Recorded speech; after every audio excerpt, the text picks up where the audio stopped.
ನಮಸ್ಕಾರ ವೀಕ್ಷಕರೇ, ಕರ್ನಾಟಕ ಆಯುರ್ವೇದ ಮೆಡಿಕಲ್ ಅರ್ಪಿಸುವ ಆರೋಗ್ಯ ಮಂಥನ ವಿಶೇಷ ವೈದ್ಯಕೀಯ ಸಂವಹನ ಕಾರ್ಯಕ್ರಮಕ್ಕೆ ಸ್ವಾಗತ. ನಾನು ದಿವ್ಯಾ ಪೂಜಾರಿ.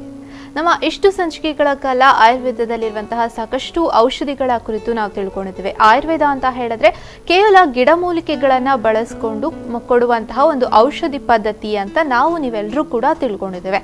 ಆದ್ರೆ ಇವತ್ತಿನ ನಮ್ಮ ಈ ಒಂದು ಕಾರ್ಯಕ್ರಮದಲ್ಲಿ ಖನಿಜ ದ್ರವ್ಯಗಳಿಂದ ತಯಾರಿಸಿದಂತಹ ಔಷಧಿಗಳ ಕುರಿತಾಗಿ ನಾವು ನಿಮಗೆ ಮಾಹಿತಿಯನ್ನ ಕೊಡ್ತಾ ಇದ್ವಿ. ಖನಿಜ ದ್ರವ್ಯಗಳು ಅಂತ ಹೇಳಿದ್ರೆ ಇದನ್ನ ರಸ ಔಷಧಿ ಅಂತ ಹೇಳಿ ಕೂಡ ಕರೀತಾರೆ. ಸೊ ಇದರ ಕುರಿತಾಗಿ ನಾವು ನಿಮಗೆ ಮಾಹಿತಿಯನ್ನ ಕೊಡ್ತಾ ಇದ್ದೇವೆ. ಈ ಕುರಿತು ಮಾಹಿತಿಯನ್ನ ನೀಡೋದಕ್ಕೆ ನಮ್ಮ ಜೊತೆ ಇದ್ದಾರೆ ಕರ್ನಾಟಕ ಆಯುರ್ವೇದ ಮೆಡಿಕಲ್ ಕಾಲೇಜ್ನಲ್ಲಿ ಅಸೋಸಿಯೇಟ್ ಪ್ರೊಫೆಸರ್ ಆಗಿ ಕಾರ್ಯನಿರ್ವಹಿಸ್ತಾ ಇರುವಂತಹ ರಸಶಾಸ್ತ್ರ ಮತ್ತು ಭೈಷಜ್ಯ ಕಲ್ಪನಾ ವಿಭಾಗದಲ್ಲಿ ಕಾರ್ಯವನ್ನ ನಿರ್ವಹಿಸ್ತಾ ಇರುವಂತಹ ಡಾಕ್ಟರ್ ವಾಣಿ ಬಿ ಅವರು ನಮ್ಮ ಜೊತೆ ಇದ್ದಾರೆ. ಕಾರ್ಯಕ್ರಮಕ್ಕೆ ಆತ್ಮೀಯವಾದಂತಹ ಸ್ವಾಗತ ಡಾಕ್ಟರ್. ನಮಸ್ತೆ. ಎಸ್, ಇವತ್ತಿನ ಏನು ಸಾಕಷ್ಟು ಆಯುರ್ವೇದ ಅಂತ ತಿಳ್ಕೊಂಡ್ರೆ ಅದು ಕೇವಲ ಈ ಒಂದು ಗಿಡಮೂಲಿಕೆಗಳಿಂದ ತಯಾರಿಸಿದಂತಹ ಒಂದು ಔಷಧಿಗಳನ್ನ ಕೊಡುವಂಥದ್ದು, ಅಥವಾ ಕೇವಲ ಗಿಡಮೂಲಿಕೆಗಳಿಂದ ತಯಾರಿಸಿದಂತಹ ಔಷಧಿಗಳು ಮಾತ್ರ ಈ ಒಂದು ಆಯುರ್ವೇದ ಅಂತ ಹೇಳಿ ನಮಗೆ ಸಾಮಾನ್ಯವಾಗಿ ಗೊತ್ತಿರುವಂತಹ ಒಂದು ಸಂಗತಿ. ಆದ್ರೆ ಏನು ಈ ಒಂದು ಖನಿಜ ದ್ರವ್ಯಗಳನ್ನ ಕೂಡ ಉಪಯೋಗಿಸ್ಕೊಂಡು ಔಷಧಿಗಳನ್ನ ಮಾಡಬಹುದು ಅನ್ನುವಂಥದ್ದು ತಿಳಿದು ಬಂದಿದೆ. ಹಾಗಾದ್ರೆ ಮೊದಲನೇದಾಗಿ ನಾವು ನಿಮ್ಗೆ ಕೇಳೋದಾದ್ರೆ ರಸಶಾಸ್ತ್ರ ಮತ್ತು ಭೈಷಜ್ಯ ಕಲ್ಪನಾ ಅಂದ್ರೆ ಏನು? ಈ ಒಂದು ವಿಭಾಗದಲ್ಲಿ ನೀವು ಕೂಡ ಕಾರ್ಯಾಚರಿಸ್ತಾ ಇರೋದ್ರಿಂದ ಈ ವಿಭಾಗದ ಕುರಿತಾಗಿ ಸ್ವಲ್ಪ ಮಾಹಿತಿಯನ್ನ ಕೊಡಿ ಅಂತ ಕೇಳ್ತಾ ಇದ್ದೀನಿ. ಖಂಡಿತವಾಗ್ಲೂ. ಈಗ ಹೇಳುದಾದ್ರೆ ಆಯುರ್ವೇದ ಅಂದ ಕೂಡಲೇ ಜನರಿಗೆ ಸಾಮಾನ್ಯವಾಗಿ ನೆನಪಾಗುವುದಂದ್ರೆ ಇದೊಂದು ಭಾರತೀಯ ಒಂದು ವೈದ್ಯಕೀಯ ಪದ್ಧತಿ ಅಂತ. ಆದ್ರೆ ಇದನ್ನೊಂದು ಭಾರತೀಯ ವೈದ್ಯಕೀಯ ಪದ್ಧತಿ ಅಂತ ಹೇಳುವುದಕ್ಕಿಂತ ಹೆಚ್ಚಾಗಿ ಇದನ್ನು ಭಾರತೀಯರ ಜೀವನ ಶಾಸ್ತ್ರ ಅಂತ ಹೇಳ್ಬೋದು. ಯಾಕಂತ ಹೇಳಿದ್ರೆ ಈ ಆಯುರ್ವೇದದಲ್ಲಿ ಕೇವಲ ರೋಗಿಯ ರೋಗವನ್ನು ನಾಶಪಡಿಸಲು ಬೇಕಾದಂತಹ ಚಿಕಿತ್ಸಾ ಕ್ರಮಗಳನ್ನು ಮಾತ್ರವಲ್ಲದೆ ಈ ಆರೋಗ್ಯವಾಗಿರುವಂತಹ ವ್ಯಕ್ತಿಯ ಆರೋಗ್ಯವನ್ನು ಸಂರಕ್ಷಿಸಲು ಬೇಕಾದಂತಹ ಸಲಹೆಗಳನ್ನು ಕೂಡ ನೀಡಲಾಗಿದೆ. ಆದ್ರಿಂದ ಇದನ್ನು ಚಿಕಿತ್ಸಾ ಪದ್ಧತಿ ಅನ್ನೋದಕ್ಕಿಂತ ಹೆಚ್ಚಾಗಿ ಭಾರತೀಯರ ಒಂದು ಜೀವನ ಶಾಸ್ತ್ರ ಅಂತ ಕರಿಬಹುದು. ಈ ಒಂದು ಆಯುರ್ವೇದದಲ್ಲಿ ಕೂಡ ಬೇರೆ ಬೇರೆ ವಿಭಾಗಗಳಿವೆ. ಉದಾಹರಣೆಗಾಗಿ ಹೇಳೋದಾದ್ರೆ ಕಾಯ ಚಿಕಿತ್ಸಾ ವಿಭಾಗ, ಪಂಚಕರ್ಮ ವಿಭಾಗ, ಶಲ್ಯ, ಶಾಲಾಕ್ಯ ಅಥವಾ ಪ್ರಸೂತಿ ತಂತ್ರ ಮತ್ತು ಸ್ತ್ರೀರೋಗ, ಬಾಲರೋಗ, ಹೀಗೆ ಬೇರೆ ಬೇರೆ ವಿಭಾಗಗಳಿವೆ. ಇಂತಹ ವಿಭಾಗಗಳಲ್ಲಿ ರಸಶಾಸ್ತ್ರ ಮತ್ತು ಭೈಷಜ್ಯ ಕಲ್ಪನಾ ಕೂಡ ಒಂದು ಆಯುರ್ವೇದದ ಅವಿಭಾಜ್ಯ ಅಂಗ. ಈ ಒಂದು ರಸಶಾಸ್ತ್ರ ಮತ್ತು ಭೈಷಜ್ಯ ಕಲ್ಪನಾ ವಿಭಾಗದ ಬಗ್ಗೆ ಹೆಚ್ಚಿನದಾಗಿ ಹೇಳುವುದಂದ್ರೆ ಸಾಮಾನ್ಯವಾಗಿ ಜನರಲ್ಲಿ ಏನು ಅಭಿಪ್ರಾಯ ಇದೆ ಅಂದ್ರೆ ಆಯುರ್ವೇದದ ಬಗ್ಗೆ, ಈ ಆಯುರ್ವೇದ ಅನ್ನೋದು ಕೇವಲ ಗಿಡಮೂಲಿಕೆಗಳಿಂದ ತಯಾರಿಸಿದಂತಹ ಔಷಧಿಗಳನ್ನು ರೋಗಿಗಳಿಗೆ ನೀಡಿ ರೋಗವನ್ನು ಗುಣಪಡಿಸುವಂತಹ ಒಂದು ಚಿಕಿತ್ಸಾ ಪದ್ಧತಿ ಅಂತ. ಆದ್ರೆ ಈ ಆಯುರ್ವೇದದಲ್ಲಿ ಗಿಡಮೂಲಿಕೆಗಳನ್ನು ಮಾತ್ರವಲ್ಲದೆ ಈ ಪ್ರಾಣಿಜನ್ಯ ಉತ್ಪನ್ನಗಳು, ಉದಾಹರಣೆಗಾಗಿ ಹೇಳುವುದಾದ್ರೆ ಶಂಖ, ಶುಕ್ತಿ, ಈ ವರಾಟಿಕಗಳಿರ್ಬೋದು. ಅಷ್ಟೇ ಅಲ್ಲದೆ ಮುಖ್ಯವಾಗಿ ಪಾದರಸ ಮತ್ತು ಗಂಧಕ. ಈ ಪಾದರಸ ಅಂದ್ರೆ ಮರ್ಕ್ಯೂರಿ, ಗಂಧಕ ಅಂದ್ರೆ ಸಲ್ಫರ್ ಅಥವಾ ಅಭ್ರಕ ಅಂದ್ರೆ ಬಯೋಟೈಟ್ ಅಥವಾ ಮೈಕಾ ಅಂತ ಕರಿತೇವೆ, ಕಾಗೆ ಬಂಗಾರ ಅಂತ ಸಹ ಕರಿತೇವೆ. ಅದಲ್ಲದೆ ಅದೇ ರೀತಿ ಬೇರೆ ಅಂದ್ರೆ ಈಗ ಕೆಲವು ವಿಷದ್ರವ್ಯಗಳಿರ್ಬೋದು, ಅಂದ್ರೆ ಈ ಗುಲಗಂಜಿ ಅಂತಹ ಕೆಲವು ವಿಷದ್ರವ್ಯಗಳಿರ್ಬೋದು. ಇಂಥದನ್ನೆಲ್ಲ ಸೇರಿಸಿಕೊಂಡು ಕೂಡ ಔಷಧಗಳನ್ನು ತಯಾರಿಸಿ ರೋಗಿಗೆ ಕೊಡುವುದರಿಂದ ರೋಗವನ್ನು ಗುಣಪಡಿಸುವಂತಹ ಒಂದು ಕ್ರಮ ಕೂಡ ಇದೆ. ಈ ಒಂದು ಖನಿಜ ದ್ರವ್ಯಗಳನ್ನು ಉಪಯೋಗಿಸಿಕೊಂಡು ಔಷಧವನ್ನು ತಯಾರಿಸಿ ರೋಗಿಗಳಿಗೆ ಕೊಡುವಾಗ ಸಾಕಷ್ಟು ಮುಂಜಾಗ್ರತಾ ಕ್ರಮಗಳನ್ನು ಕೂಡ ತೆಗೆದುಕೊಳ್ಬೇಕಾಗ್ತದೆ.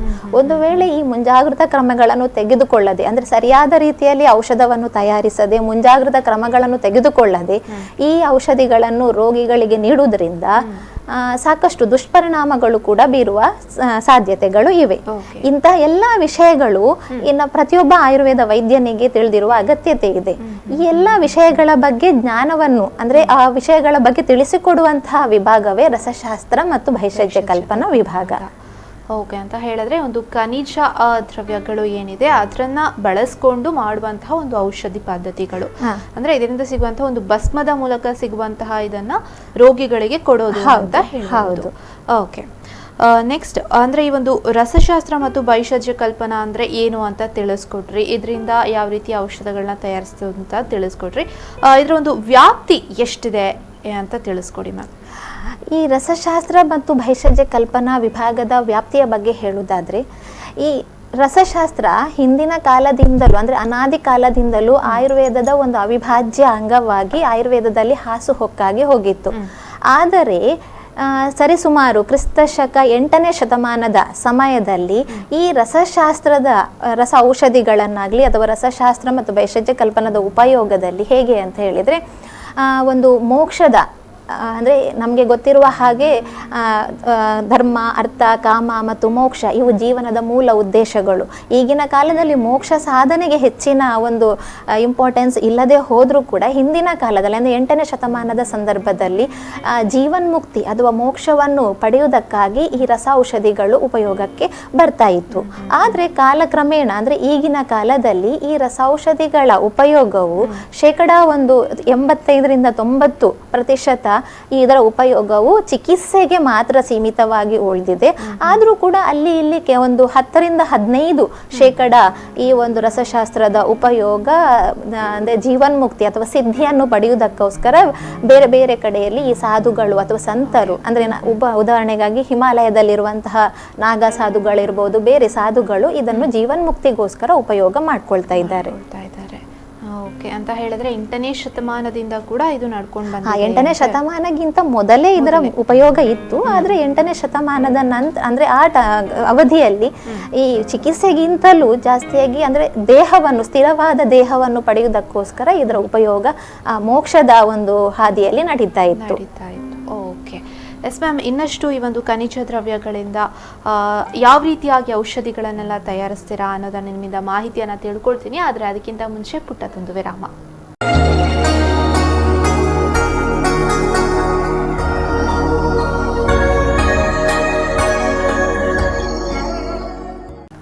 ವಿರಾಮದ ಬಳಿಕ ಆರೋಗ್ಯ ಮಂಥನ ವಿಶೇಷ ವೈದ್ಯಕೀಯ ಸಂವಹನ ಕಾರ್ಯಕ್ರಮಕ್ಕೆ ಸ್ವಾಗತ. ವೀಕ್ಷಕರೇ, ನಾವು ತಿಳ್ಕೊಳ್ತಾ ಇದ್ವಿ ಈ ಒಂದು ಖನಿಜ ದ್ರವ್ಯಗಳಿಂದ ತಯಾರಿಸಿದಂತಹ ಔಷಧಿಗಳ ಕುರಿತು ನಾವು ತಿಳ್ಕೊಳ್ತಾ ಇದ್ವಿ. ಏನು 8ನೇ ಶತಮಾನಕ್ಕಿಂತ ಮೊದಲು ಕೂಡ ಈ ಒಂದು ಔಷಧಿ ಪದ್ಧತಿ ಇತ್ತು, ನಂತರ ಇದು ಹೆಚ್ಚಾಗಿ ಬೆಳಕಿಗೆ ಬಂದಿದೆ ಅಂತ ಕೂಡ ತಿಳ್ಕೊಂಡ್ವಿ. ಎಸ್ ಮ್ಯಾಮ್, ಏನು ಈ ಒಂದು ಔಷಧಿಗಳನ್ನ 8ನೇ ಶತಮಾನದಿಂದ ಕೂಡ ಇತ್ತು, ಜೊತೆಗೆ ಈ ಒಂದು ರಸಶಾಸ್ತ್ರ ಮತ್ತು ಭೈಷಜ್ಯ ಕಲ್ಪನಾ ಅಂದ್ರೆ ಏನು ಅಂತ ಕೂಡ ತಿಳಿಸ್ಕೊಟ್ರಿ. ಇದೀಗ ನೀವು ಹೇಳ್ದ ಹಾಗೆ ಈ ಒಂದು ಔಷಧಿಗಳು ಎಷ್ಟು ಬಳಕೆಯಲ್ಲಿದೆ ಅಂತ ತಿಳಿಸ್ಕೊಡಿ. ಈಗಿನ ಕಾಲದಲ್ಲಿ ಈಗ ಒಂದು ರಸಶಾಸ್ತ್ರ ಮತ್ತು ವೈಷಜ್ಯ ಕಲ್ಪನಾ ಆಗಬಹುದು ಅಥವಾ ಈ ಒಂದು ಆಯುರ್ವೇದದ ಬಗ್ಗೆ ನಮ್ಮ ಸಮಾಜದಲ್ಲಿ ಜನಸಾಮಾನ್ಯರಲ್ಲಿ ಸಾಕಷ್ಟು ತಪ್ಪು ಅಭಿಪ್ರಾಯಗಳಿವೆ. ಮೊದಲನೇದಾಗಿ ಹೇಳೋದಾದ್ರೆ ಈ ಒಂದು ಆಯುರ್ವೇದದ ಔಷಧಿ ಅಂದ ಕೂಡಲೇ ಒಂದು ಗಿಡಮೂಲಿಕೆಗಳಿಂದ ತಯಾರಿಸಿದಂಥ ಯಾವುದೇ ಒಂದು ಸಸ್ಯದ ಬೇರಿರ್ಬೋದು ಅಥವಾ ಎಲೆ ಇರ್ಬೋದು, ಹೂವು, ಹಣ್ಣು, ಕಾಯಿ ಇಂಥವುಗಳಿಂದ ತಯಾರಿಸಿದಂತಹ ಔಷಧಿಗಳು ಅಂತ ತಿಳ್ಕೊಂಡಿರ್ತಾರೆ. ಆದ್ದರಿಂದ ಈ ಔಷಧಿಗಳನ್ನು ತೆಗೆದುಕೊಳ್ಳುವಾಗ ಸಾಮಾನ್ಯವಾಗಿ ಜನಸಾಮಾನ್ಯರು ಏನು ಅನ್ಕೊಂಡಿರ್ತಾರೆ ಅಂದ್ರೆ ಈ ಆಯುರ್ವೇದ ಔಷಧಿಗಳು ಯಾವತ್ತಿಗೂ ಯಾವುದೇ ದುಷ್ಪರಿಣಾಮಗಳನ್ನು ಬೀರುವುದಿಲ್ಲ ಅಂತ. ಹಾಗಾಗಿ ಈ ಔಷಧಿಗಳನ್ನು ವೈದ್ಯರ ಮೇಲ್ವಿಚಾರಣೆ ಇಲ್ಲದೆಯೂ ಅಂದ್ರೆ ಎಷ್ಟು ಬೇಕಾದ್ರೂ ಅಂದ್ರೆ ಯಾವುದೇ ಒಂದು ನಿಗದಿತ ಪ್ರಮಾಣ ಇಲ್ಲದೆ ಅಥವಾ ನಿಗದಿತ ಸಮಯಕ್ಕೆ ಸರಿಯಾಗಿ ಅದು ಅವಧಿಗೆ ಮೀರಿ ಕೂಡ ಔಷಧಿಗಳನ್ನು ಸೇವನೆ ಮಾಡುತ್ತಿರುವುದು ಕಂಡು ಬರ್ತಾ ಇದೆ. ಆದರೆ ನಾನು ಆಗಲೇ ಹೇಳಿದ ಹಾಗೆ ಇದರಲ್ಲಿ ಗಿಡಮೂಲಿಕೆಗಳಿಗೆ ಸಂಬಂಧಪಟ್ಟದ್ದು ಮಾತ್ರ ಅಲ್ಲದೆ ಖನಿಜ ದ್ರವ್ಯಗಳು, ಆಗಲೇ ಹೇಳಿದಾಗೆ ಪಾದರಸ ಇರ್ಬೋದು, ಗಂಧಕ ಇರ್ಬೋದು, ಇಂಥ ಖನಿಜ ದ್ರವ್ಯಗಳು ಅಥವಾ ಬೇರೆ ಬೇರೆ ರೀತಿಯ ಲೋಹಗಳು ಅಂದ್ರೆ ಈ ಸ್ವರ್ಣ ಅಂದ್ರೆ ಚಿನ್ನ ಅಥವಾ ರಜತ ಅಂದ್ರೆ ಬೆಳ್ಳಿ ಅಥವಾ ತಾಮ್ರ ಇರ್ಬೋದು, ಹಿತ್ತಾಳೆ, ಕಂಚು ಇವುಗಳನ್ನಿರ್ಬೋದು. ಅಷ್ಟೇ ಅಲ್ಲದೆ ಬೇರೆ ಬೇರೆ ನವರತ್ನಗಳು ಅಂದ್ರೆ ಮಾಣಿಕ್ಯ ಇರ್ಬೋದು, ಮುತ್ತು, ಹವಳ ಇಂಥ ಅಥವಾ ಪ್ರಾಣಿ ಉತ್ಪನ್ನಗಳಾದಂತಹ ಶಂಖ, ಶುಕ್ತಿ, ವರಾಟಿಗ ಇಂಥ ಎಲ್ಲ ದ್ರವ್ಯಗಳನ್ನು ಉಪಯೋಗಿಸಿಕೊಂಡು ಔಷಧಿಯನ್ನು ತಯಾರಿಸ್ತೇವೆ. ಈ ಔಷಧಿಗಳನ್ನು ತಯಾರಿಸುವ ರೀತಿ ಕೂಡ ವಿಭಿನ್ನ. ಅಂದ್ರೆ ಇವುಗಳನ್ನೆಲ್ಲ ರಸ ಔಷಧಿ ಅಂತ ಕರಿತೇವೆ. ಇವುಗಳನ್ನು ತಯಾರಿಸುವ ರೀತಿ ಕೂಡ ವಿಭಿನ್ನ. ಅಂದ್ರೆ ಬೇರೆ ಬೇರೆ ಪ್ರಕ್ರಿಯೆಗೆ ಒಳಪಡಿಸಬೇಕಾಗ್ತದೆ. ಈ ಪ್ರಕ್ರಿಯೆಗೆ ಒಳಪಡಿಸಿದ ನಂತರ ಭಸ್ಮ ಅಥವಾ ಪಿಷ್ಟಿಯ ಒಂದು ರೂಪವನ್ನು ಕೊಟ್ಟು ಅವುಗಳನ್ನು ರೋಗಿಗೆ ಕೊಡುವಾಗಲೂ ಕೂಡ ರೋಗಿಯ ಒಂದು ಅಂದ್ರೆ ಅವನ ಪರಿಸ್ಥಿತಿಯನ್ನು ನೋಡಿಕೊಂಡು ಯಾವ ಅವಸ್ಥೆಯಲ್ಲಿ ಆ ರೋಗ ಇದೆ ಅನ್ನೋದನ್ನು ನೋಡಿಕೊಂಡು ಅದೇ ರೀತಿ ಈ ಒಂದು ಔಷಧಗಳು ಈ ರೋಗಿಗೆ ಆಯಾಯ ರೋಗಿಯ ಅಂದ್ರೆ ಆ ರೋಗಿಗೆ ಈ ಔಷಧ ಅಂದ್ರೆ ಅವನಿಗೆ ಯಾವ ರೀತಿ ಸಹಾಯ ಆಗ್ಬಹುದು ಅನ್ನುವಂಥ ಒಂದು ವಿಚಾರಗಳನ್ನೆಲ್ಲ ಕೂಲಂಕುಷವಾಗಿ ಪರೀಕ್ಷೆ ಮಾಡಿದ ನಂತರ ಮಾತ್ರ ನಾವು ಈ ಔಷಧಿಗಳನ್ನು ರೋಗಿಗೆ ಕೊಡ್ತೇವೆ. ಒಂದು ವೇಳೆ ಈ ಒಂದು ಔಷಧಗಳನ್ನು ನೀಡುವಾಗ ಈ ಒಂದು ವಿಷಯಗಳನ್ನು ಮರೆತು ನಾವೇನಾದ್ರೂ ಅವುಗಳನ್ನು ಕೊಟ್ರೆ ದುಷ್ಪರಿಣಾಮ ಮಾತ್ರ ಕಟ್ಟಿಟ್ಟ ಬುತ್ತಿ.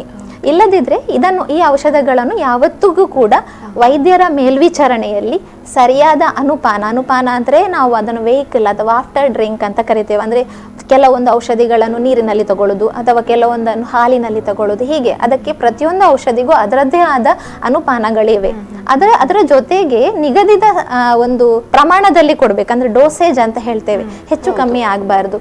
ಅದರ ಜೊತೆಗೆ ಒಂದು ನಿಗದಿತ ಅವಧಿಯವರೆಗೆ ಈ ಔಷಧಗಳನ್ನು ಕೊಡಬೇಕಾಗ್ತದೆ. ಅವಧಿಗೆ ಮೀರಿ ಔಷಧವನ್ನು ಕೊಟ್ಟರೆ ಕೂಡ ದುಷ್ಪರಿಣಾಮಗಳು ಕಟ್ಟಿಟ್ಟ ಬುತ್ತಿ. ಓಕೆ ಅಂತ ಹೇಳಿದ್ರೆ ಏನು ಮನೆಯಲ್ಲೇ ತಯಾರಿಸಿಕೊಂಡು ಕುಡಿಯುವಂತಹ ಔಷಧಿಗಳು ಇದಲ್ಲ, ಇದನ್ನ ಒಂದು ಪರ್ಟಿಕ್ಯುಲರ್ ಆಗಿ ಒಂದು ಲ್ಯಾಬ್ ಅಂತ ಇರುತ್ತೆ, ಅಲ್ಲಿ ಮಾಡಿ ತೆಗೆದುಕೊಳ್ಳುವಂಥ ಒಂದು ಔಷಧಿ. ಈಗ ಗಿಡಮೂಲಿಕೆಗಳಾದರೆ ಗಿಡಮೂಲಿಕೆಗಳ ರಸಗಳಾಗಿರ್ಬೋದು, ಅದರ ಒಂದು ಏನು ಔಷಧಿಗಳಿದೆ, ಅದನ್ನು ಬೇಕಾದರೆ ಮನೆಯಲ್ಲೇ ಮಾಡ್ಬೋದು. ಆದರೆ ಖನಿಜ ದ್ರವ್ಯಗಳನ್ನು ತಯಾರಿಸಿದಂತಹ ಔಷಧಿಗಳು ಮನೆಯಲ್ಲೇ ಮಾಡಿ ತೆಗೆದುಕೊಳ್ಳೋದಂತಲ್ಲ, ಅದನ್ನು ಎಷ್ಟು ಪ್ರಮಾಣದಲ್ಲಿ ಕೊಡಬೇಕು, ಜೊತೆಗೆ ಆ ಸಮಯಕ್ಕೆ ಸರಿಯಾಗಿ ತೆಗೆದುಕೊಳ್ಳುವಂತಹ ಒಂದು ಔಷಧಿ ಇದಾಗಿರುವಂಥದ್ದು. ಹೌದು, ನಿಗದಿತ ಪ್ರಮಾಣದಲ್ಲಿ, ನಿಗದಿತ ಪ್ರಮಾಣದಲ್ಲಿ ಕೂಡ ತೆಗೆದುಕೊಳ್ಬೇಕು. ಓಕೆ, ಈ ಖನಿಜ ದ್ರವ್ಯಗಳನ್ನು ಯಾಕೆ ಉಪಯೋಗಿಸ್ತಾ ಇದ್ದಾರೆ ಅಂತ ಕೇಳ್ಬೋದಾ? ಅಂದರೆ ಈ ಒಂದು ಆಯುರ್ವೇದದಲ್ಲಿ ಗಿಡಮೂಲಿಕೆಗಳೀಗ ಒಂದು ಏನು ಹೆಚ್ಚಾಗಿ ಇದ್ದಂತಹ ಕಾಲದಲ್ಲಿ ಈ ಒಂದು ಖನಿಜ ದ್ರವ್ಯಗಳ ಮಹತ್ವವೇನು, ಇದನ್ನ ಯಾಕೆ ಉಪಯೋಗಿಸ್ತಾ ಇದ್ದಾರೆ? ಇದೊಂದು ಬಹು ಮುಖ್ಯವಾದಂತಹ ಪ್ರಶ್ನೆ. ಈ ಒಂದು ಇಷ್ಟೊಂದು ಸಸ್ಯ ಔಷಧಿಗಳು ನಮ್ಮ ಈ ಪ್ರಕೃತಿಯಲ್ಲಿ ಸಿಗ್ತಾ ಇದ್ರೂ ಕೂಡ ಯಾಕೆ ನಾವು ಈ ಖನಿಜ ದ್ರವ್ಯಗಳ ಮೊರೆ ಹೋಗ್ತಾ ಇದ್ದೇವೆ ಅನ್ನುವಂಥದಕ್ಕೆ ಒಂದು ಕಾರಣ ಏನಂದ್ರೆ, ಈ ರಸ ಔಷಧಿಗಳಂದ್ರೆ ಖನಿಜಗಳಿಂದ ಇರ್ಬೋದು, ಪ್ರಾಣಿ ಉತ್ಪನ್ನಗಳಿಂದ ಇರ್ಬೋದು, ಅಥವಾ ರತ್ನಗಳಿಂದ ಅಂತ ತಯಾರಿಸಿದಂಥ ಔಷಧಿಗಳ ಒಂದು ಕಾರ್ಯವೈಖರಿ ಏನಂತ ಹೇಳಿದ್ರೆ, ಸಾಮಾನ್ಯವಾಗಿ ಈ ಯಾವುದೇ ಒಂದು ಕಷಾಯ ಇರ್ಬೋದು ಅಥವಾ ಚೂರ್ಣ ಇರ್ಬೋದು, ಇವುಗಳದ್ದು ಒಂದು ಮಾತ್ರ ಅಂತ ಹೇಳಿದ್ರೆ ಇದರ ನಿಗದಿತ ತಿನ್ನುವಂಥ ಅಂದರೆ ಸೇವನೆ ಮಾಡುವಂತಹ ಪ್ರಮಾಣ ಸ್ವಲ್ಪ ಜಾಸ್ತಿ ಆಗಿರ್ತದೆ. ಆದರೆ ಈ ಖನಿಜ ದ್ರವ್ಯಗಳನ್ನು ನಾವು ಪ್ರಮಾಣದಲ್ಲಿ ಈ ಔಷಧಿಗಳನ್ನು ಕೊಡ್ತೇವೆ. ಮತ್ತೊಂದು ವಿಷಯ ಏನಂತ ಹೇಳಿದರೆ, ಈ ಖನಿಜ ದ್ರವ್ಯಗಳನ್ನು ನಾವು ಭಸ್ಮ ಅಥವಾ ಪಿಸ್ಟಿಗೆ ಬದಲಾಯಿಸುವಾಗ ಈ ಖನಿಜ ದ್ರವ್ಯಗಳು ಬೇರೆ ಬೇರೆ ರೀತಿಯ ಒಂದು ಪ್ರಕ್ರಿಯೆಗಳಿಗೆ ಒಳಪಡ್ತವೆ. ಈ ಪ್ರಕ್ರಿಯೆಗಳಿಗೆ ಒಳಪಡುವಾಗ ಕೊನೆಗೆ ಈ ಭಸ್ಮ ಅಥವಾ ಪಿಸ್ಟಿ ಆಗುವಾಗ ಅತ್ಯಂತ ಸೂಕ್ಷ್ಮ ಅಂದರೆ ನ್ಯಾನೋ ಪಾರ್ಟಿಕಲ್ ಫಾರ್ಮಿಗೆ ಕನ್ವರ್ಟ್ ಆಗ್ತದೆ, ಅಂದರೆ ಬದಲಾಗ್ತದೆ.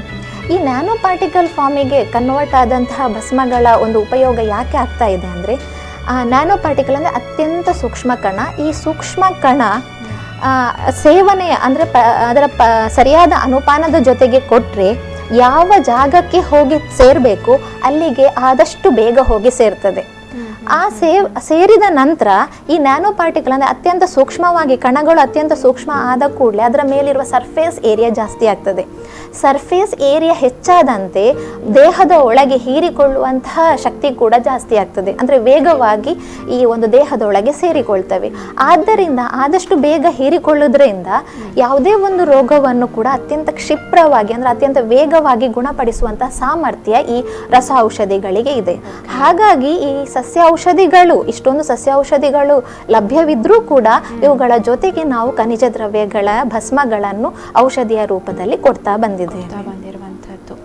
ಓಕೆ ಅಂತ ಹೇಳಿದ್ರೆ ಇದನ್ನ ಉಪಯೋಗಿಸುವಂಥದ್ದು ತುಂಬಾ ಮಹತ್ವ, ಅಂದ್ರೆ ತುಂಬಾ ಜಾಗರೂಕತೆಯಿಂದ ಇದನ್ನ ಉಪಯೋಗಿಸಬೇಕು ಅಂತ ಹೇಳ್ತಾರೆ. ಈ ಒಂದು ರಸಶಾಸ್ತ್ರದ ಕುರಿತು ಇನ್ನಷ್ಟು ನಿಮ್ಮಿಂದ ಮಾಹಿತಿಯನ್ನು ತಿಳ್ಕೊಳ್ತೀವಿ, ಆದರೆ ಅದಕ್ಕಿಂತ ಮುಂಚೆ ಪುಟ್ಟದೊಂದು ವಿರಾಮ.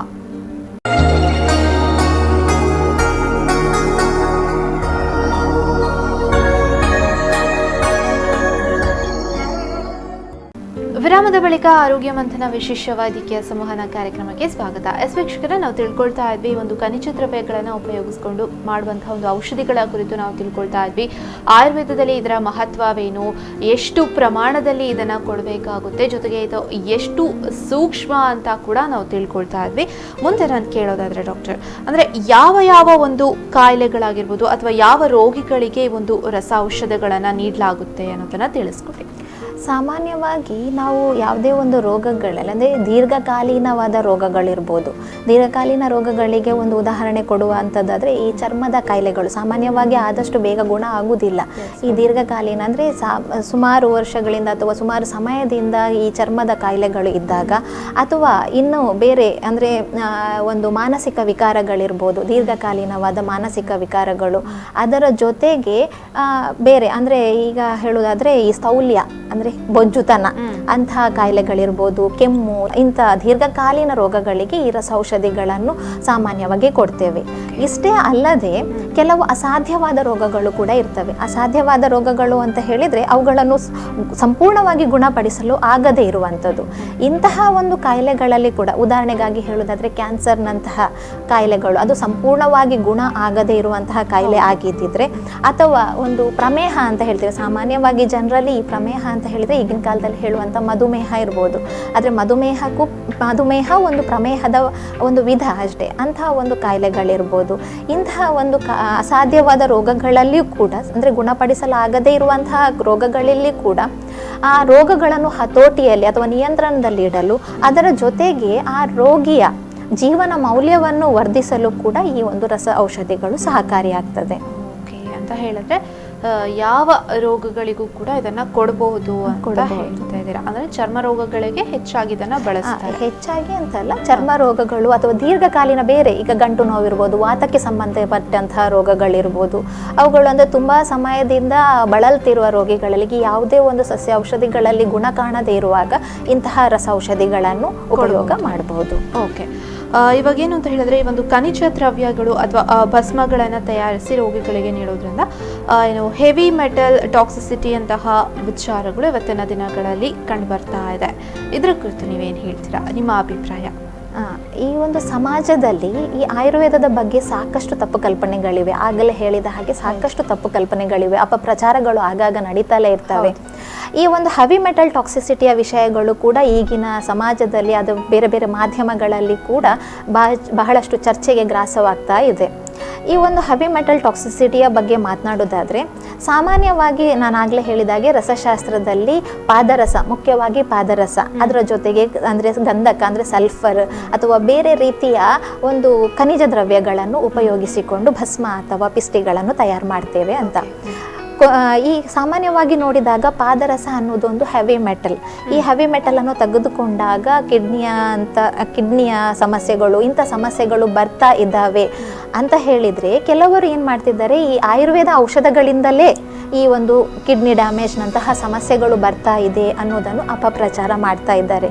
ಇದರ ಬಗ್ಗೆ ನಾನು ಸಮಾಜಕ್ಕೆ ಹೇಳಲಿಕ್ಕೆ ಏನು ಬಯಸ್ತೇನೆ ಅಂತ ಹೇಳಿದರೆ, ಈ ರಸಶಾಸ್ತ್ರ ಅಥವಾ ಆಯುರ್ವೇದದಲ್ಲಿ ಕೊಡುವಂತಹ ಒಂದು ಖನಿಜ ದ್ರವ್ಯಗಳಿಂದ ತಯಾರಿಸಿದ ಔಷಧಗಳನ್ನು ತಯಾರಿಸುವ ಮೊದಲು ನಾವು ಸಾಕಷ್ಟು ಮುಂಜಾಗ್ರತಾ ಕ್ರಮಗಳನ್ನು ತೆಗೆದುಕೊಳ್ತಾ ಇರ್ತೇವೆ.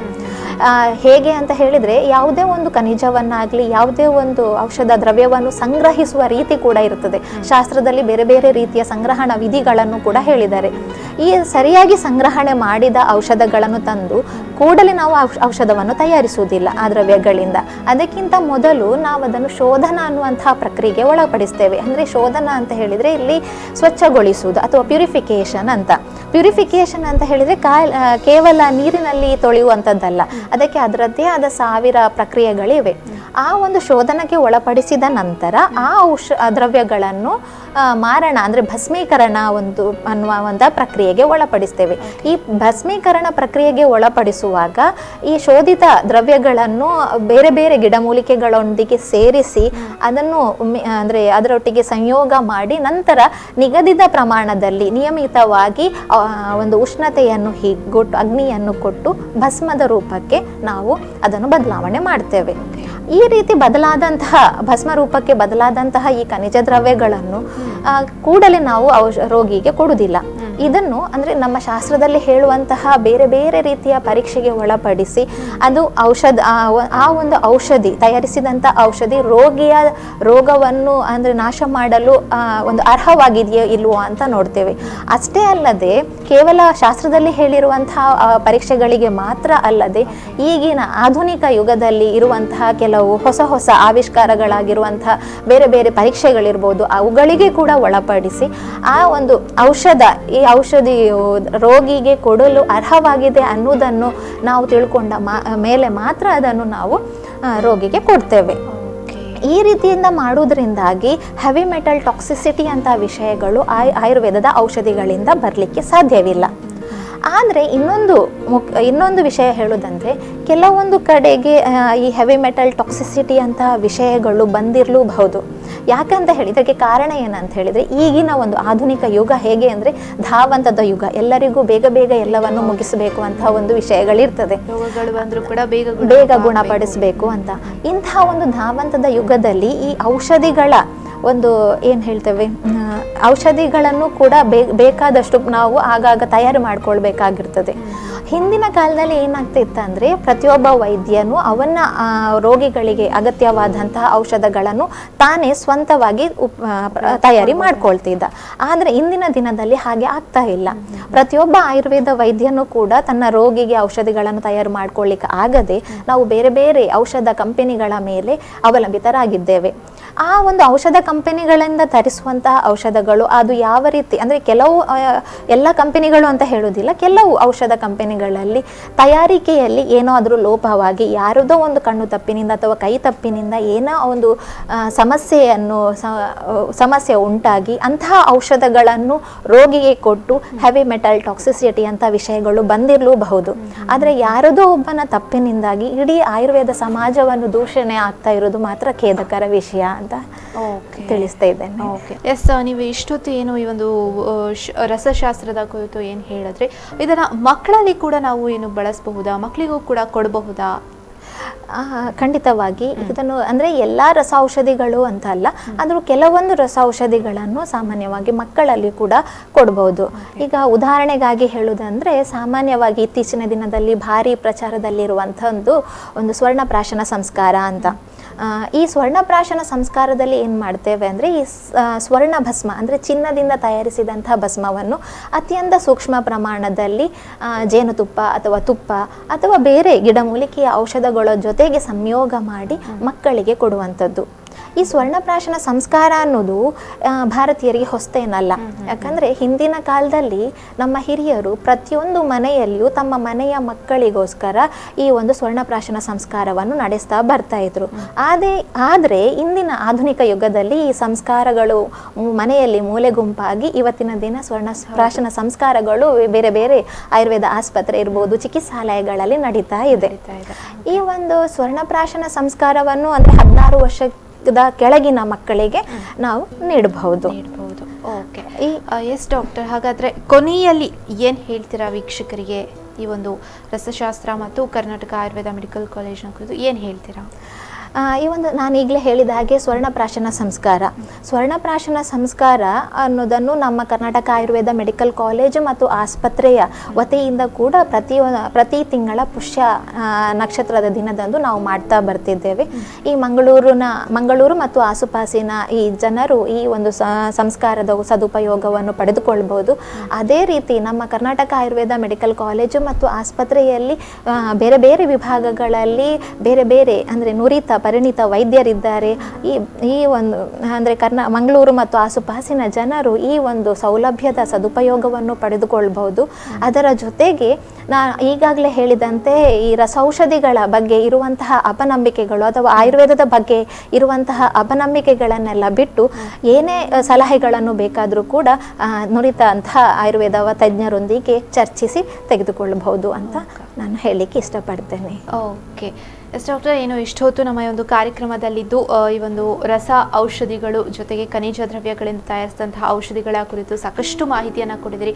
ಜೊತೆಗೆ ಆಯುರ್ವೇದದಲ್ಲಿ ಇರುವಂತಹ ಒಂದು ತಪ್ಪು ಕಲ್ಪನೆಗಳೇನಿದೆ ಇದರ ಕುರಿತು ಕೂಡ ನೀವು ಮಾಹಿತಿಯನ್ನು ಕೊಟ್ಟಿದ್ದೀರಿ. ಇಷ್ಟೆಲ್ಲ ಮಾಹಿತಿಯನ್ನು ನೀಡಿದ್ದಕ್ಕಾಗಿ ನಿಮಗೆ ಧನ್ಯವಾದಗಳು. ಎಸ್ ವೀಕ್ಷಕರೇ, ಇಷ್ಟೊತ್ತು ನಮ್ಮ ಈ ಒಂದು ಕಾರ್ಯಕ್ರಮದಲ್ಲಿ ಖನಿಜ ದ್ರವ್ಯಗಳಿಂದ ತಯಾರಿಸಿದಂತಹ ಔಷಧಿಗಳ ಕುರಿತಾಗಿ ನಾವು ನಿಮಗೆ ಮಾಹಿತಿಯನ್ನು ಕೊಟ್ಟಿದ್ದೇವೆ. ಈ ಒಂದು ರಸ ಔಷಧಿಗಳು ಅಥವಾ ಭಸ್ಮಗಳು ಅಂತ ಏನು ಕರಿತೇವೆ ಅದರ ಕುರಿತಾಗಿ ನಾವು ನಿಮಗೆ ಮಾಹಿತಿಯನ್ನು ಕೊಟ್ಟಿದ್ದೇವೆ. ಯಾವ್ಯಾವ ರೋಗಗಳಿಗೆ ಇದನ್ನು ಬಳಸಬಹುದು, ಜೊತೆಗೆ ಇದರ ವ್ಯಾಪ್ತಿ ಎಷ್ಟಿದೆ, 8ನೇ ಶತಮಾನಕ್ಕಿಂತ ಮೊದಲು ಕೂಡ ಇದು ಅಸ್ತಿತ್ವದಲ್ಲಿತ್ತು, ಆದರೆ 8ನೇ ಶತಮಾನದ ನಂತರ ಇದು ಎಷ್ಟು ಅಸ್ತಿತ್ವಕ್ಕೆ ಬಂತು ಅನ್ನೋದರ ಕುರಿತಾಗಿ ಕೂಡ ನಾವು ನಿಮಗೆ ಮಾಹಿತಿಯನ್ನು ಕೊಟ್ಟಿದ್ದೇವೆ. ಇದು ನಮ್ಮ ಇವತ್ತಿನ ಸಂಚಿಕೆ. ಮುಂದಿನ ಸಂಚಿಕೆಯಲ್ಲಿ ಮತ್ತಷ್ಟು ವಿಚಾರಗಳೊಂದಿಗೆ ನಿಮ್ಮ ಮುಂದೆ ಹಾಜರಾಗಿರ್ತೀನಿ. ಅಲ್ಲಿವರೆಗೂ ನಿರಂತರವಾಗಿ ನೋಡ್ತಾ ಇರಿ V4 News 24/7. ಇದು ಮುನ್ನುಡಿ, ಮುನ್ನಡೆಗಾಗಿ.